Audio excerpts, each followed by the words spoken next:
Hey, what's going on out there, YouTube family? This is Sammy Leggy here representing Team JVS. I told you guys I'm still coming.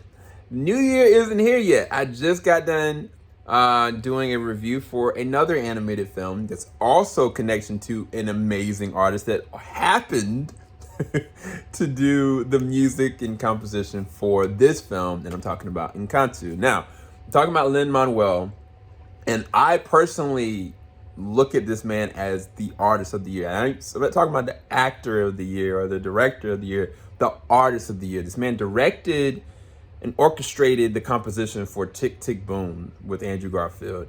He did the music and acted in Vivo. This is associated with, Sony Pictures for Netflix.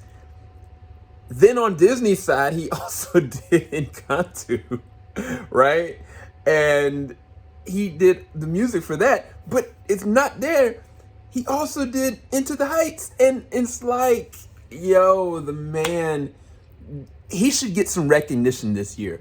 I don't care if it's the Academy, I don't care if it's the Golden Globe, but somebody should give this man some recognition, in my opinion, as the artist of the year, because the songs in this, performed by all the different actors, it elevates so much. And it's crazy because Moana is one of my favorites. Like, a lot of people don't really like Moana, but partly because of the music, like the rawness and the emotion and the richness of what's really happening from the audio and the visual immersive situation that allows my emotions to feel something. And this film also does that, whether that is with the character Bruno, or whether that is with the main character Mirabel and her inability to connect with her family because she's the only one of her Colombian family that does not have magical powers.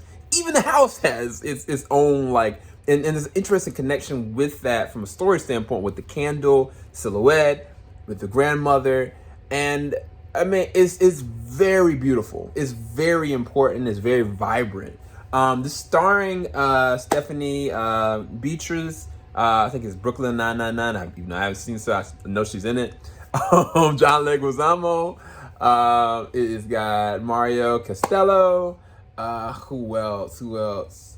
Oh, Wilmer is in this one. I forgot about that. Carolina Gaitán. Who else? There's one other person that I recognize. Rhenzy, Feliz, from The Runaways. Actually, I'm hoping that he actually gets Miles Morales. But anyway, that's beside the point. The family is important to the town that they're in. It's almost like the house protected the family, but then the family contributes to the town around them. And the grandmother, Abuela,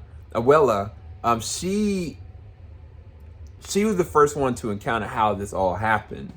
And it came from a lot of tragedy and a lot of fear, but also a lot of reinforcement. And it's required her to be a certain kind of way, for better or for worse, for her family to protect the home that protected her family. And the thing about this from a story standpoint, I feel like is really, it hits home, is really important, is that even if you cannot perceive yourself to be, special, quote unquote, even in your own family, or the standout, you don't know the importance and the connective tissue that's behind it. Nor do you understand how your family perceives you. Because this, for Mirabel, when I think about her character, she really was just trying to help everybody. It wasn't even off some selfish stuff. It wasn't even off some comparison stuff. Like, she didn't flaunt the fact that she didn't have stuff. It hurt her emotionally to feel disconnected, but she still went and rolled with the punches. That's why I appreciate her as a character. Like, her character stands out because it's different. It doesn't just go with the grain. Even down to John Leguizamo's character, that I don't want to talk about. Like, it's things that are happening and layers to each character that allow it to flourish. But then where you have the atmosphere that Disney knows how to elevate because they got a whole lot of money. The visuals for this from an animational standpoint, the CG animation is vibrant, it's beautiful. Like the set pieces are amazing.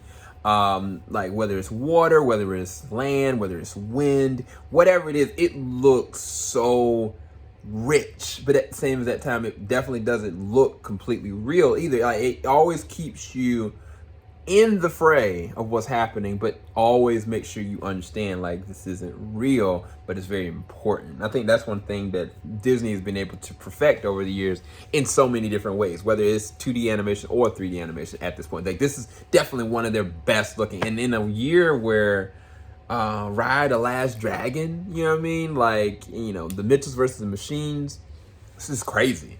But then I haven't talked about one of the best things about the film. And yes, the story is really important. It's really beautiful. And the connection with the family and what the family really means. And all those different things are very important as the connective tissue. But Lynn's presence is felt through every single song to the point that you're like, yo, where did this soundtrack come from? And why has it not been in my life longer? And I think that's one of the things about it. Like, I think culturally, you know, people are going to look at this and really take heart to what's really happening. But even deeper than that, like people that don't understand culture or the culture of the situation or this area that this is taking place, this setting, this backdrop, or even the understanding of the music, like they can appreciate the excellence of what's really happening in front of them from an auditory standpoint and from a visual immersive standpoint.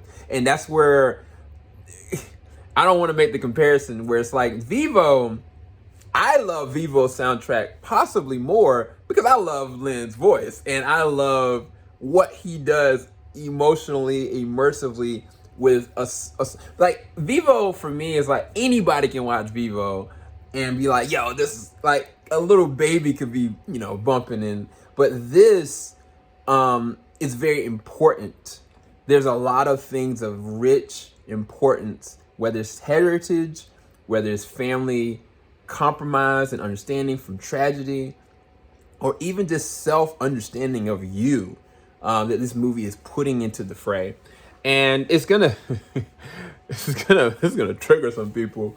But I find these movies are important for different reasons. And I'm not going to diminish my review number for Vivo because this is, you know, I'm just going to say that this is a 9.5 and I gave Vivo a 9 out of 10. That's all I'm going to really say. And yes, there's a 0.5 difference, but I think both of them in their own rights are very important, especially for context. You may be in a mood to be like, man, I just need to have something that's gonna get me up and pick me up, and like I need to be able to feel something and be uplifted. That's Vivo.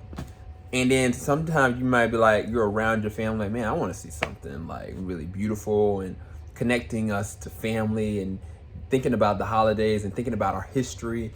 Like that's Encanto. So I think you got a win-win here.